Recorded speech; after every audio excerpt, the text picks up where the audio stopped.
আসসালামু আলাইকুম ওয়া রাহমাতুল্লাহি ওয়া বারাকাতুহু। আলহামদুলিল্লাহি রাব্বিল আলামিন ওয়াস সালাতু ওয়াস সালামু আলা রাসূলিহিল আমিন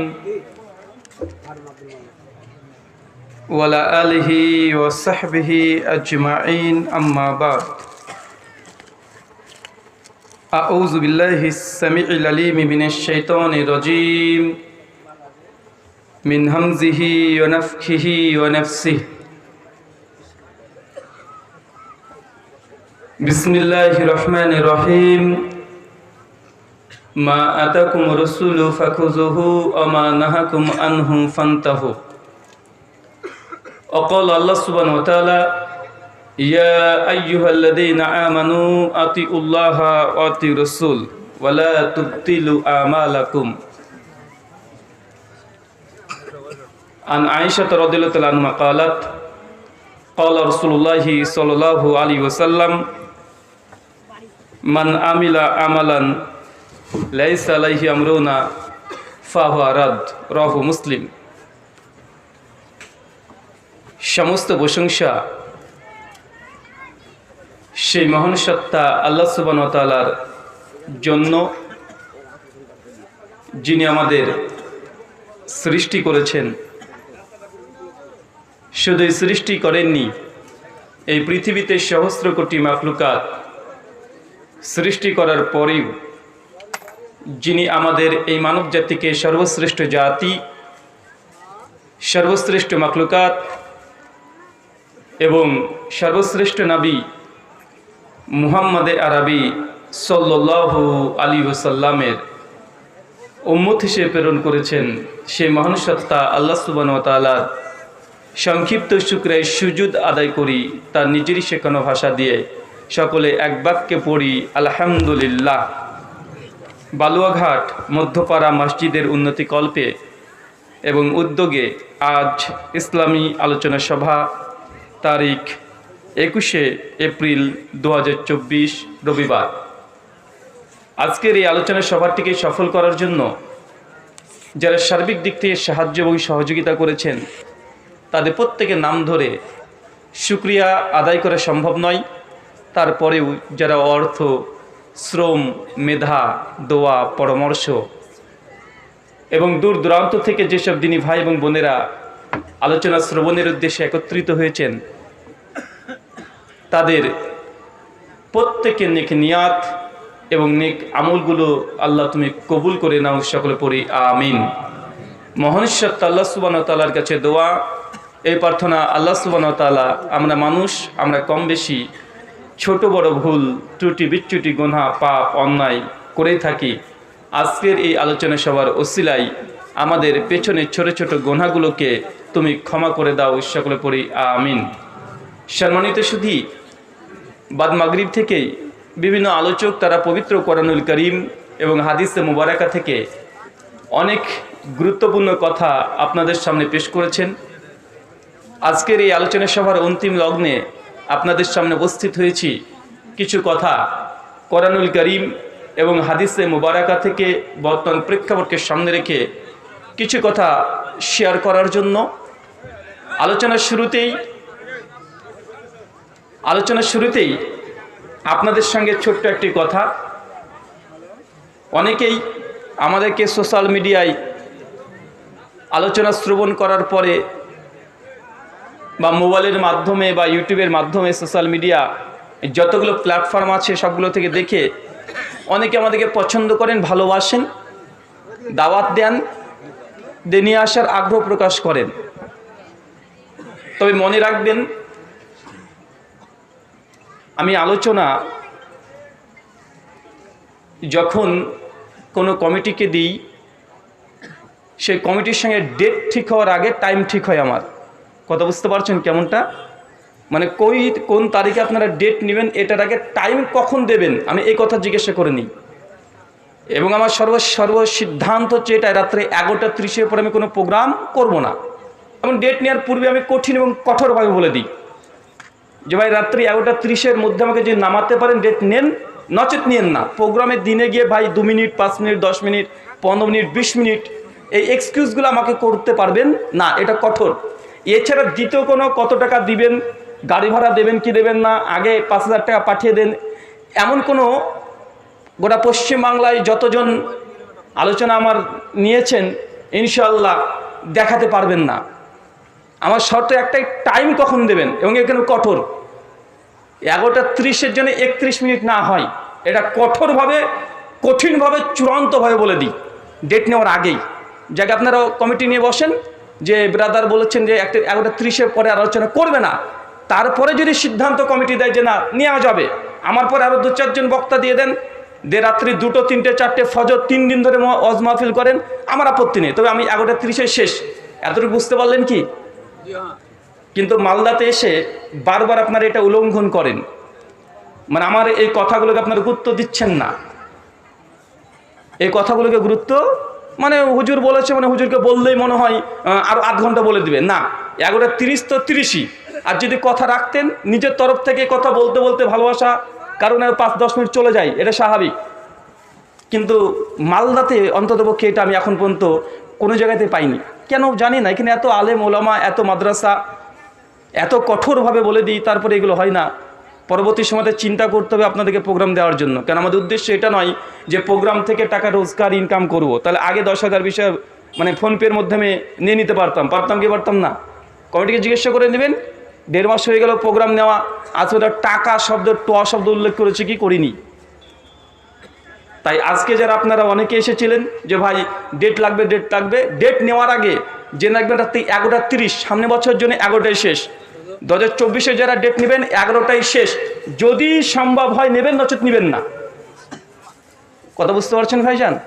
আজকে রেকর্ড হয়ে যাচ্ছে এখানে। আপনারা অনেকেই 10-12টা কমিটি বলছেন ডেট নেব। 2024-25 থেকে শুরু হবে রাত্রি 11টায়, আমার টাইম শেষ, তারপরে আপনি সারা রাত ধরে প্রোগ্রাম করেন।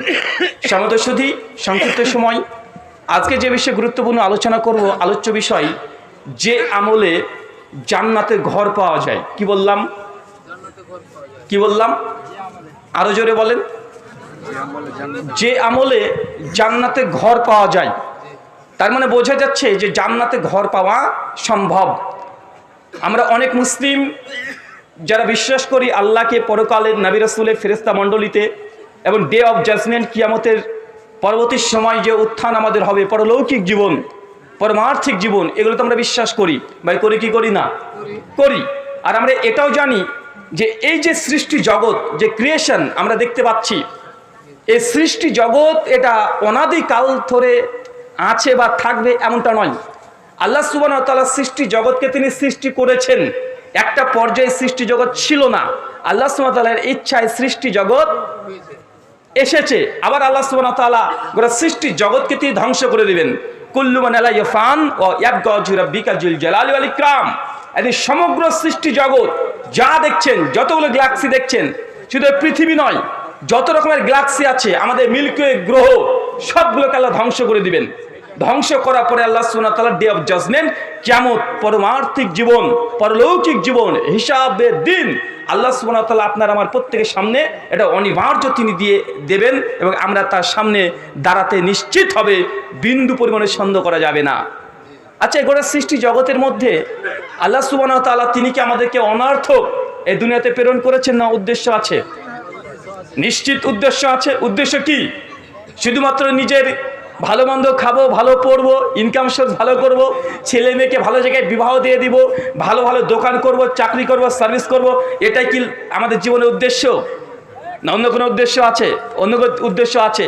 মনে রাখবেন, এই দুনিয়াটা হচ্ছে ক্ষণস্থায়ী, এই দুনিয়াটা চিরস্থায়ী নয়। যত বড় বিজ্ঞানী হোক আর সায়েন্টিস্ট হোক, যত কিছুই করুক না কেন, নিজের মৃত্যুকে কেউ কখনো একটা সেকেন্ড বাড়িয়ে নিতে পেরেছে? কথা বলেন। একজন ডাক্তার মৃত্যুর শয্যায় 60 একজন পেশেন্ট আছে, হসপিটালে তাকে অপারেশন করার মাধ্যমে একদম মৃত্যুসজ্জায় শায়িত ছিল। অপারেশন করার মাধ্যমে বিভিন্ন রকমের ভ্যাকসিনের মাধ্যমে তাকে সুস্থতা দিয়েছে। ডাক্তার কেবলই হসপিটাল থেকে বের হয়ে আসছে, ডাক্তারই অ্যাক্সিডেন্ট করে মারা যাচ্ছে, বা আছে না নাই কথা বলেন? তার মানে বোঝা যাচ্ছে মৃত্যু অনিবার্য, সৃষ্টি জগৎ ধ্বংসশীল, এটা অনিবার্য। আমরা কেউ এখানে সারা জীবন বা অনাদি কাল ধরে থাকবো এমনটা নয়। আর এই অল্প সময় এই দুনিয়াতে এসেছি, কিন্তু আমাদের আদি বাসস্থান কোথায়? কথা বলেন চাচা, আমাদের আদি বাসস্থান কোথায়? আদি ঘর কোথায় আছে? জান্নাত। কেন বলেন তো? আমাদের এখানে পৈতৃক সম্পত্তি পড়ে আছে। আপনি যদি খবর পান যে মুর্শিদাবাদের হাজারদুয়ারির পাশে আপনার পৈতৃক সম্পত্তি আছে, তবে এই পৈতৃক সম্পত্তি দখলদারিতা করার জন্য আপনি ছুটে যাবেন কি যাবেন না? অবশ্যই চলে যাবেন। ঠিক জান্নাতে আমাদের পৈতৃক সম্পত্তি আছে। কেন? ওই যে সূরাতুল বাকারা সূরা নম্বর 2 আয়াত 30 থেকে 40 পড়বেন, সূরা সোয়াদ 70 থেকে 75 নম্বর আয়াত, সূরা নূহ আয়াত নম্বর 15 থেকে 20 ডিটেল বিভিন্ন জায়গায় আল্লাহ নবী আদম আর হাওয়ার ঘটনা বর্ণনা করেছেন। আপনারা সকলে অবগত আছেন। গল্প শোনানো এটা আমার উদ্দেশ্য নয়, মূল কথা হচ্ছে এইটা। আল্লাহ যখন বললেন যে আদম যাও, গোটা জান্নাত তোমাকে দিয়ে দিলাম, যেখানে মন চায় সেখানে যাও, যা মন চায় খাও পান করো, তবে গাছের কাছে যেও না। আল্লাহ কি বলেছিল?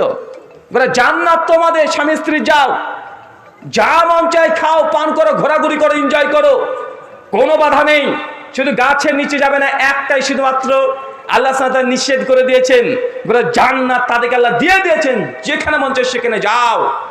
কিন্তু নবী আদম আলাইহিস সালাম, আম্মা হাওয়া উভয়ে আল্লাহ সুবহানাহু ওয়া তাআলা এই বাক্য, এই আদেশকে উল্লঙ্ঘন করার কারণে আল্লাহ সুবহানাহু ওয়া তাআলা জান্নাত থেকে তাকে দুনিয়াতে পাঠিয়ে দিয়েছে।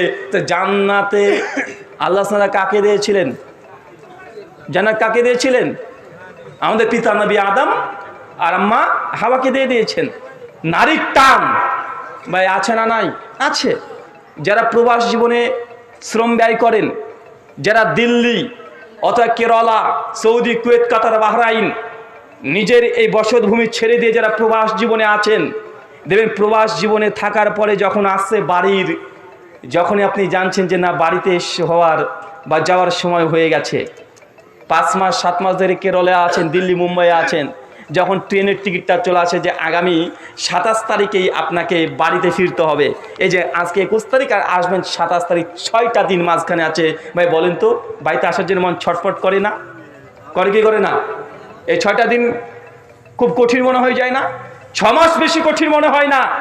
যখনই বাড়ির টিকিট হয়ে যায়, হাতে যখন টিকিটটা চলে আসে, তখন এই 6টা দিন মানুষের সময় কাটতে চায় না।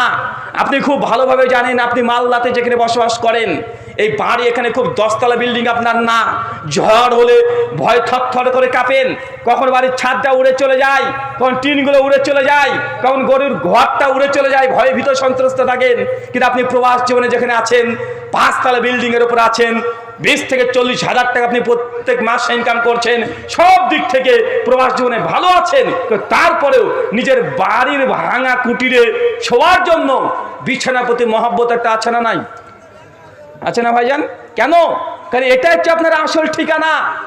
10 তলা 20 তলা বিল্ডিং, ওটা ভাড়া, সাময়িক কয়েকদিনের জন্য এসেছেন। যত আপনাকে ওখানে ফ্রাইড রাইস খাওয়াক না কেন, যত চাউমিন আর বিরিয়ানি আপনাকে খাওয়া না কেন, ভালো আপনার লাগবে না। মায়ের হাতের মজাদার সেই একদম খাবার, ওই খাবার যে এত টেস্ট আপনি দুনিয়ার কোনো জায়গায় পাবেন না। কেন? কারণ এই ঠিকানা, এটা হচ্ছে আপনার আসল ঠিকানা। তাই দুনিয়া এটা অনর্থক, আমাদের আসল ঠিকানা কোনটা? জান্নাত। আর এই দুনিয়াতে এসেই মানুষ মেতে যায়, মত্ত হয়ে যায়। মানুষ মত্ত হয়ে যায় কেন? কারণ একটাই, যে আমাদের প্রতিযোগিতায় নামতে হবে, কে কত ভালো থাকতে পারে।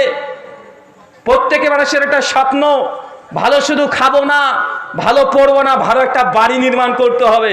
বা আছে না নাই?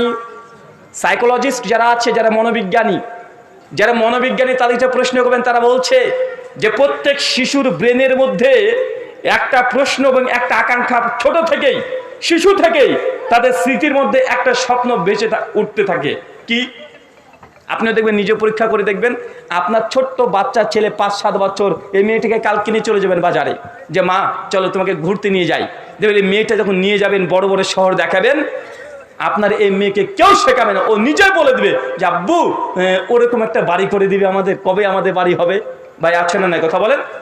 এটা বাচ্চাদের সাইকোলজি, কেউ শেখায় না।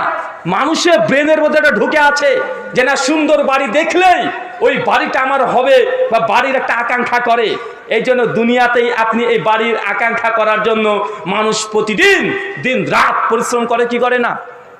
মানুষকে শুধু খাওয়া দাওয়ার জন্য পরিশ্রম করে না, শুধু পোশাকের জন্য না, মানুষ চায় খেতে আর পড়তে খুব বেশি খরচ হয় না। বছর শেষে একটা যে না আজকে বাড়ির ছাদ থেকে দিতে হবে, এবছর ছাদ হয়ে গেলে পরের বছর প্রাচীর দিতে হবে, আছে না নাই কথা বলেন? তারপরে মানুষ বলছে না যা খাওয়া দাওয়া করলাম এখন প্লাস্টার করতে হবে, এখন রং করতে হবে, এখন টাচ করতে হবে। মানুষ শুধু খাওয়া দাওয়া নয়, তার স্বপ্নকে স্বপ্নের বাড়ি হবে, এটাই হচ্ছে মানুষের স্বপ্ন। আর এই জন্য গোটা জীবনের 40-50টা বছর মানুষ তার স্বপ্ন পূরণের উদ্দেশ্যে কঠোর থেকে কঠোর পরিশ্রম করে, কি করে না?